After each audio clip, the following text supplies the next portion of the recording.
नमस्कार, मैं हूं सोहेल खान। हमारी खास पेशकश मिलावट पर जिंदगी भर जेल में आपका स्वागत है। जो चीज आप खा रहे हैं वो शुद्ध हो, इसकी कोई गारंटी नहीं है। दरअसल खान पान की चीजों में मिलावट के रूप में लोगों को धीमा जहर परोसा जा रहा है। भ्रष्ट तंत्र और मजबूत निगरानी नहीं होने से मिलावट का ये धंधा धड़ल्ले से फल फूल रहा है। मिलावटखोर कोरोना काल में भी लोगों की जान के साथ खिलवाड़ करने से नहीं चूक रहे। दवाइयां, सैनिटाइजर में तो मिलावट हो ही रही थी, लेकिन अब प्लाज्मा और वैक्सीन में भी मिलावट की खबरों ने सरकार के कान खड़े कर दिए।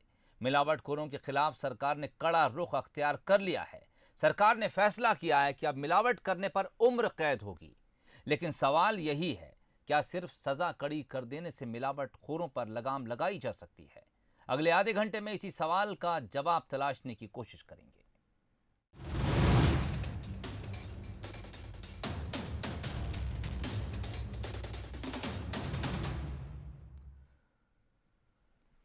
कोविड वैक्सीन के भंडारण को लेकर प्रदेश सरकार ने तैयारी शुरू कर दी है। सरकार कोविड वैक्सीन में मिलावट को लेकर भी सतर्क है। सरकार ने इंटरपोल के अलर्ट के बाद मिलावटखोरों से निपटने की तैयारी शुरू कर दी है।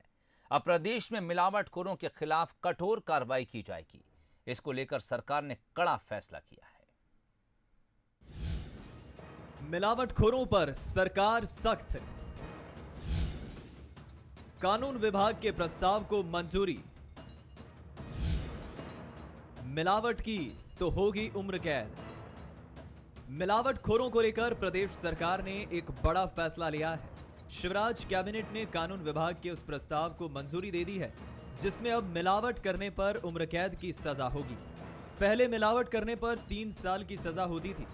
दरअसल ग्वालियर में प्लाज्मा में हुई मिलावट के बाद सरकार सतर्क थी और अब इंटरपोल ने भी कोरोना वैक्सीन में मिलावट की आशंका जताई है। ऐसे में सरकार ने मिलावटखोरों पर कसावट की है। अभी जो हमारा स्वास्थ्य संगठन है इंटरपोल, उसने भी स्पष्ट कहा है कि जो कोविड-19 की वैक्सीन आ रही है उसमें भी मिलावट हो सकती है। अभी ग्वालियर में भी प्लाज्मा के 2-3 केस आए। लोगों की जान के साथ तो खिलवाड़ नहीं होने देंगे, इसलिए सरकार ने तय किया है कि जो 3 साल की सजा का प्रावधान था उसे आजीवन कारावास में अब हम बदलने जा रहे हैं। प्रदेश में मिलावट करने वालों के खिलाफ चलाए जा रहे अभियान के तहत अब तक 3,72,17,000 रुपए की मिलावटी खाद्य सामग्री को जब्त किया गया है। मिलावट करने के आरोप में 58 मिलावटखोरों के खिलाफ एफआईआर करवाई गई है और 11 मामलों में मिलावटखोरों के खिलाफ एनएसए की कार्रवाई की गई है। 1,29,36,500 रुपए का जुर्माना भी कोर्ट की ओर से मिलावटखोरों पर किया है। अब तक 9,317 जगह पर मिलावट की आशंका पर जांच की गई। 2,233 मिलावटखोरों को नोटिस जारी किए गए हैं। जाहिर है कि प्रदेश सरकार मिलावट करने वालों को किसी भी कीमत पर बख्शने के मूड में नहीं है। Bureau report, Bansal news.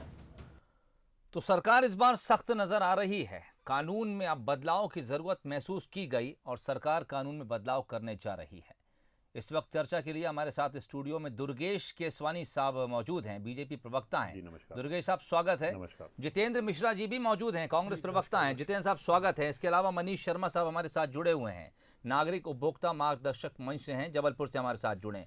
Manish साहब आपका भी स्वागत है। दुर्गेश साहब आपके पास आना चाहूँगा। हालांकि आज स्क्रीन पर बीजेपी और कांग्रेस दोनों के नेता नजर आ रहे हैं, लेकिन आज हमने ये फैसला किया है कि आज लड़ाई नहीं होगी, क्योंकि जिस टॉपिक पर हम बात करने के लिए तैयार हैं, ज़रूरत इस बात की है कि हम कंधे से कंधा मिलाकर इस मिलावटखोरी के खिलाफ खड़े हों। दुर्गेश केसवानी साहब, पहले आपके पास आना चाहूँगा। बीजेपी सरकार बेहद गंभीर नज़र आ रही है और हम स्वागत करते हैं इस फैसले का। इस पर यकीनन लगाम कसनी ही चाहिए। देखिए सोहेल जी, निश्चित रूप से मिलावट पर कसावट भारतीय जनता पार्टी की सरकार का जो यह अभियान है, निश्चित रूप से प्रदेश की उस 7.5 करोड़ जनता को विश्वास दिलाना है कि जिनके स्वास्थ्य के प्रति हम लोग जागरूक हैं। जिस 7.5 करोड़ जनता को प्रदेश के मुखिया श्री शिवराज सिंह चौहान जी भगवान के रूप में पूजते हैं, और उन्होंने अभी कल ही आप देखेंगे उन्होंने स्पष्ट रूप से ये संकेत दे दिए थे, अपराधियों अपराध करना छोड़ दो, नहीं तो मध्य प्रदेश छोड़ना पड़ेगा।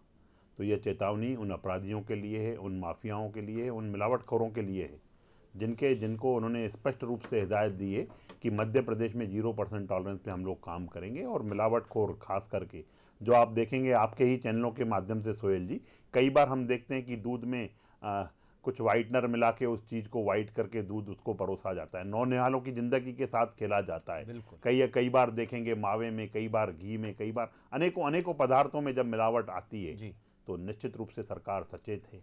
मध्य प्रदेश की सरकार गंभीर है इस विषय पे और उन्होंने स्पष्ट कर दिया है। और आज माननीय डॉक्टर नरोत्तम मिश्रा जी ने कैबिनेट के जो फैसले हैं उसमें सजा का प्रावधान, ताउम्र का प्रावधान कर दिया है। सख्ती बिल्कुल बरती जाएगी। सबको मैं आपके चैनल के माध्यम से भी जितने भी मिलावटखोर मध्य प्रदेश में उनको भी मैं चेताना चाहता हूँ कि ये सब धंधे, गोरख धंधे बंद करें।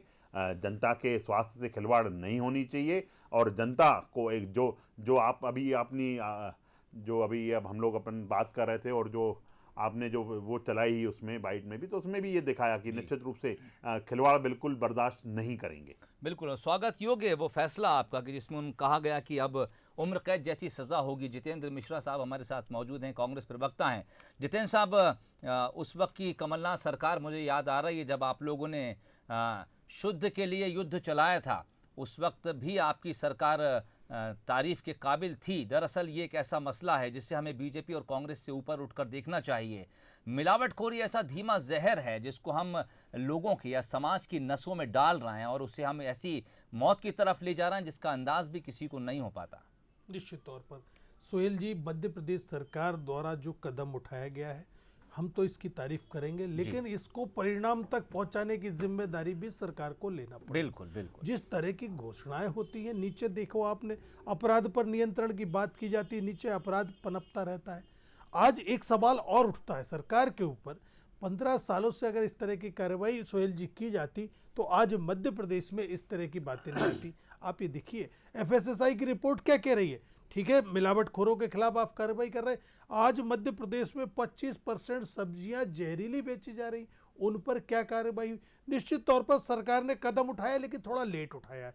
सरकार को और पहले कदम उठाना था। रहा सवाल जो हमने शुद्ध के लिए युद्ध शुरू किया था, आपने देखा ताबड़तोड़ कार्रवाई हुई और जो लोग अभी दुर्गेश जी ने भी कहा, मैं भी इनकी भी तारीफ करता हूं कि शुद्ध के लिए युद्ध चलाया जाना चाहिए था और हमारी सरकार ने चलाया। लाखों टन मावा पनीर इस देश में सप्लाई हो रहा था। मध्य प्रदेश के तो पुस्ताने हाल आपको मालूम ही है, व्हाइटनर लगा के दूध बेचा जा रहा था, मावा घी क्या नकली मध्य प्रदेश में नहीं बिक रहा था। बिल्कुल, इसलिए इस पर लगाम लगाने की जरूरत थी। एक चीज और मैं कहूंगा कि अब तो मध्य प्रदेश में खास तौर से जो अलर्ट आया है इसमें सरकार को बहुत गंभीर होने की जरूरत है। माने आप देखिए, जहरीला दूध, जहरीला पनीर, घी खाने के अलावा आज जो हम जीवनदायिनी वैक्सीन की बात कर रहे हैं उसमें भी कहीं ये मिलावटखोर मध्य प्रदेश की धरती में वैक्सीन में मिलावट कर दिया तो जिंदगी अब बचा नहीं पाएंगे। सोहेल जी, मेरा तो निवेदन है सरकार से कि जो घोषणा कर रही है उस पर खरी उतरे और सख्त से सख्त कार्रवाई करे। बिल्कुल, और हम उम्मीद भी करते हैं कि जिस तरह का एक्शन सरकार ने लिया है इसको बहुत आगे तक लेके जाएंगे और जिस तरह की सख्ती इस वक्त मध्य प्रदेश में तमाम माफिया के खिलाफ देखने को मिल रही है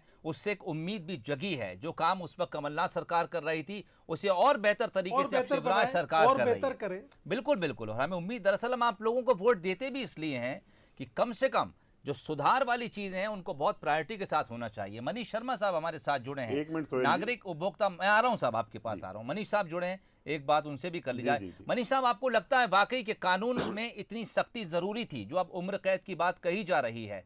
और दूसरी बात मैं आपसे ये जानना चाहूंगा कि कानून के बाद उसको इम्प्लीमेंट कराने के लिए कितनी सख्ती की जरूरत है? क्या वो सख्ती फिलहाल आप देखते हैं क्या? भी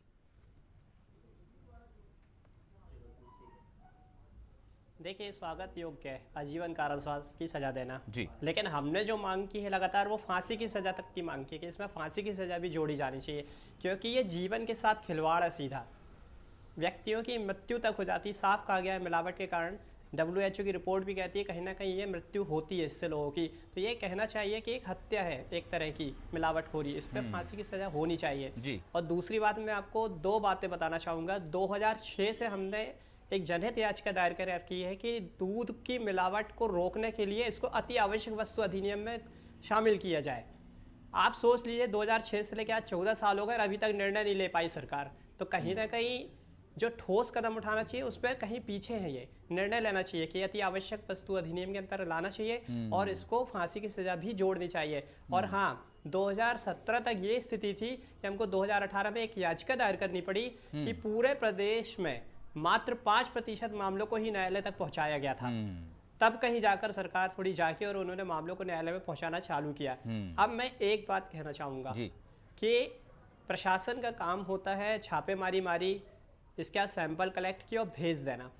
इस समय केवल 2 ही जगह सैंपल की चेकिंग हो रही थी, वो है भोपाल और इंदौर में। आप वहां पता कर लीजिए, हजारों की संख्या में पेंडिंग पड़े हैं वहां सैंपल जांच के लिए, महीने भर हो चुके हैं। तो इस चीज का इंफ्रास्ट्रक्चर डेवलप करने की बहुत ज्यादा जरूरत है। जितने ज्यादा लेबोरेटरीज होंगी उतने जल्दी रिजल्ट आएंगे और उतनी जल्दी कार्रवाई होगी। फिर एक कदम और आगे कि न्यायालय में मामले जल्दी से जल्दी ले जाए जाए। साल 2-2 साल जांच चलती रहती है, फिर उसके बाद चालान होता है FIR, उसके बाद वो मामले वहां पहुंचते हैं, पता चला निर्णय होते होते 10 साल हो जाते हैं। कई व्यक्ति तो ऐसे ही उम्र दराज रहते हैं, वो खत्म हो जाते हैं मिलावटखोर। तो ये सब सिस्टम को पूरा एक सिस्टमैटिक तरीके से बनाना पड़ेगा, तब जो ये आजीवन कारावास की सजा की बात की गई है तब वो सामने आएगी और उसके कुछ ना कुछ फायदे जनता को देखने मिलेंगे। महत्वपूर्ण सवाल आपने उठाए और चूंकि अब दुर्गेश केसवानी साहब इस वक्त प्रतिनिधित्व कर रहे हैं बीजेपी की तरफ से और सरकार बीजेपी की, इसलिए दुर्गेश साहब आपके पास आना चाहूँगा। आप मनीष शर्मा साहब को सुन रहे होंगे। एक तो उन्होंने लैब की कमी बताई, उनका कहना है कि सिर्फ भोपाल और इंदौर में जांच हो रही है। सरकार का आगे क्या कुछ प्लान ऐसा है कि आप लोग लैब को अब बढ़ाने जा रहे हैं? और इंफ्रास्ट्रक्चर की कमी बहुत आड़े आती है दुर्गेश साहब, जब हम जो सैंपल उठाते हैं कहीं से उसको भोपाल तक लाना और फिर उसकी रिपोर्ट तैयार करना, वापस जाना, कार्रवाई में देरी होती है। इसको लेकर क्या कुछ प्लान आप लोग कर रहे हैं? देखिए सोहेल जी, मनीष जी जो कार्य कर रहे हैं अपने नागरिक उपभोक्ता मंच के आधार पर, और निश्चित रूप से वो सरकार तक वो बातें पहुंचा रहे हैं जहाँ पे एक आम आदमी उस चीज़ को नहीं सोच पाता है। निश्चित रूप से आज अगर आप देखेंगे कि आदरणीय डॉक्टर नरोत्तम मिश्रा जी जब कैबिनेट के फैसले सुनाए तो उन फैसलों में ये भी था कि जो पहले 5 साल तक वो सज़ा थी उसको एक बढ़ा के लाइफ टाइम तक कर दी गई है। तो सरकार निश्चित ही उस चीज़ में गंभीरता से इस चीज़ में आगे बढ़ रही है। और इंफ्रास्ट्रक्चर की बात जो हमारे साथी कर रहे हैं, और मुझे लगता है कि इस मामले में क्योंकि वो एक सेवा का कार्य कर रहे हैं मनीष जी, तो मनीष जी से भी मेरा आग्रह है, और भी जो संगठन आपके माध्यम के आपके दर्शक सुन रहे हैं उनसे भी मेरा आग्रह है कि जन जागरूकता बहुत जरूरी है। कहीं पे भी अगर वो पाते हैं कि कहीं कोई मिलावट हो रही है, कहीं किसी चीज़ में उनको दिखता है कि अगर मिलावट वाला खाद्य पदार्थ या और पदार्थ, जैसे ग्वालियर में आपने देखा होगा कि प्लाज्मा का जो मामला सामने आया, उस पर सरकार ने तुरंत कार्रवाई करते हुए उनको गिरफ्तार किया, उस नेटवर्क को ध्वस्त करने का भी काम किया है। मेरे कांग्रेस के प्रवक्ता साथी भी कुछ बातें कर रहे थे कि कार्रवाई नहीं होती है, तीसरी हो जाती है, देखने के लिए होती है। तो आप ही के उसमें आपने बताया कि लगभग 3,72,00,000 रुपए की वसूली की गई है। उसको एम्पायर को उसको ध्वस्त किया गया है, और साथ ही साथ 1,29,00,000 रुपए की जो वसूली फाइन चार्जेस भी सरकार के द्वारा इम्प्लीमेंट की गई हैं। 9,317 मामले जो सामने आए, उनमें से कई मामलों में रासू का भी कार्रवाई की गई है। तो सरकार कार्रवाई करने से बिल्कुल भी कोई परहेज नहीं कर रही है सोहेल जी। मैं आपके चैनल के माध्यम से बड़ी गंभीरता से इस बात को फिर से दोहराना चाहूंगा कि सरकार बिल्कुल अडिग है अपने फैसलों पे, और सरकार निश्चित रूप से 7.5 करोड़ जनता की जो चिंता माननीय श्री शिवराज सिंह चौहान जी कर रहे हैं वो निश्चित ही करेंगे। पर आपने शुरू में एक बात कही थी सोहेल जी बैठते से ही कि आज राजनीति से ऊपर उठकर बातें की जाएंगी। तो मेरे मित्र राजनीति से बाज नहीं आए, उन्होंने वो आरोप और प्रत्यारोपों की भी बात की जो उनको नहीं करनी चाहिए थी।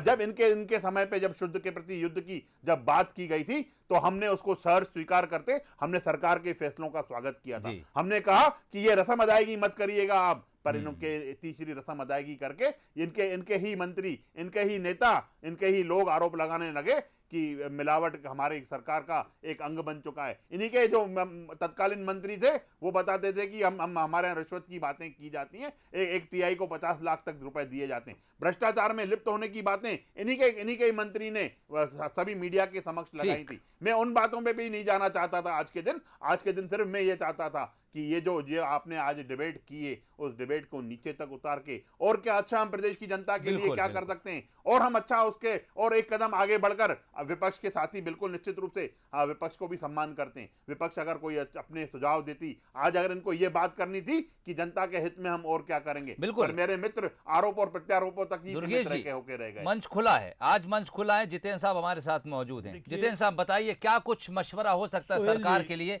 आज दुर्गेश साहब बैठे हुए हैं, आप जो कुछ कहेंगे ये बात पहुंचाएंगे आला कमान तक। मैं समझा आपकी बात जी।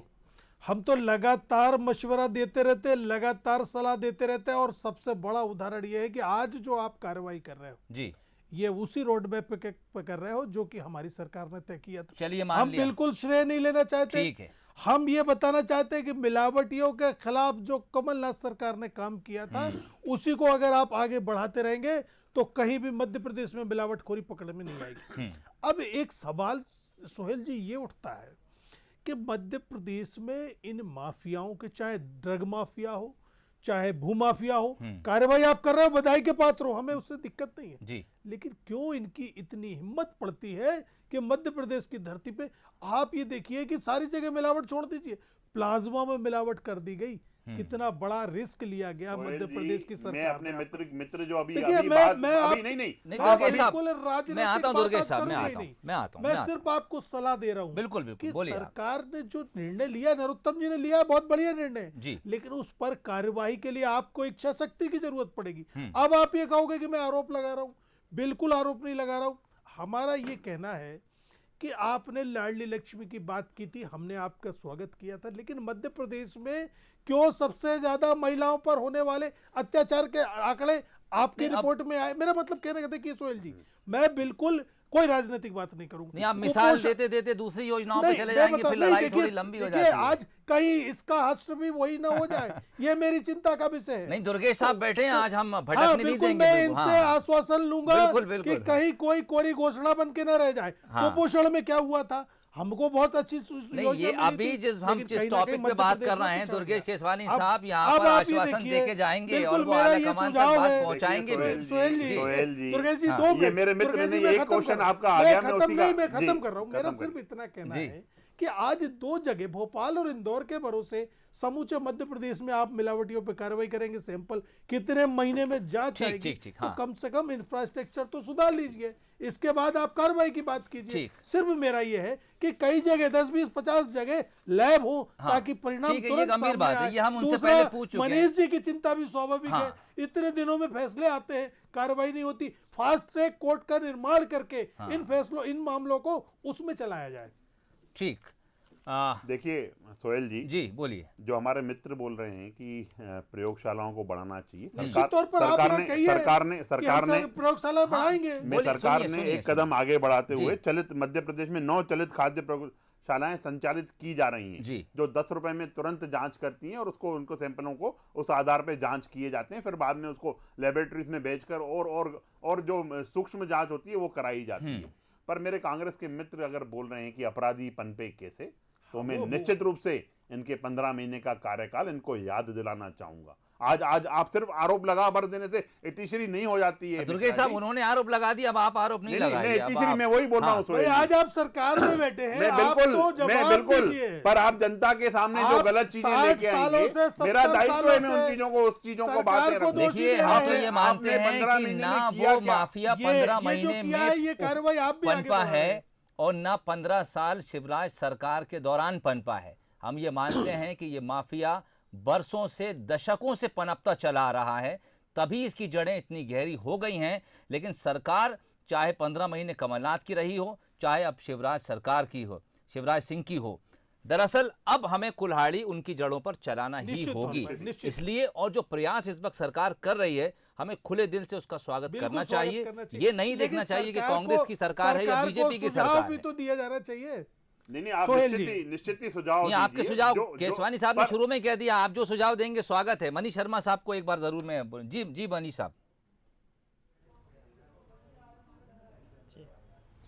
मैं ये कहना चाहूँगा, जो स्टाफ की कमी है खाद्य औषधि विभाग में, जो लगभग 50% पे इस समय काम कर रहा है, 50% वहाँ पर वैकेंसीज खाली है, उसको भरना अति आवश्यक है। हमारे जबलपुर में पता चला केवल 2 ही खाद्य औषधि निरीक्षक है। ये इतनी बड़ी आबादी है, भोपाल में 3-4 है। अरे इतनी बड़ी आबादी, लाखों की आबादी पर जाके एक खाद्य निरीक्षक उतना अच्छे से काम नहीं कर पाता।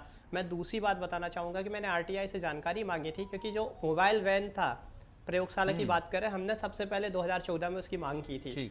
2016 में पहली गाड़ी आई और वो भोपाल में चल रही है, लेकिन अभी बाकी की जो 8 है वो प्रस्तावित है, अभी वो आई नहीं है। केसवानी साहब से जवाब ले लेते हैं। ऐसा हमको RTI में भी जानकारी। केसवानी साहब, फूड 2018 को ये प्रस्ताव आया था। फूड इंस्पेक्टर्स की कमी और मैं है, ये सरकार कहना की योजना है, क्या आप बढ़ाने जा रहे हैं फूड इंस्पेक्टर्स? और दूसरी बात ये कि लैब पर भी आप कुछ बता दीजिए सर, जल्दी लैब आप लोग बढ़ाने जा रहे हैं कि नहीं जा रहे हैं? देखिए सोहेल जी, निश्चित रूप से स्वास्थ्य से खिलवाड़ मध्य प्रदेश में किसी भी 7.5 करोड़ जनता के स्वास्थ्य से खिलवाड़ नहीं होने दी जाएगी। मैं बिल्कुल आपके चैनल के माध्यम से आश्वस्त करता हूँ।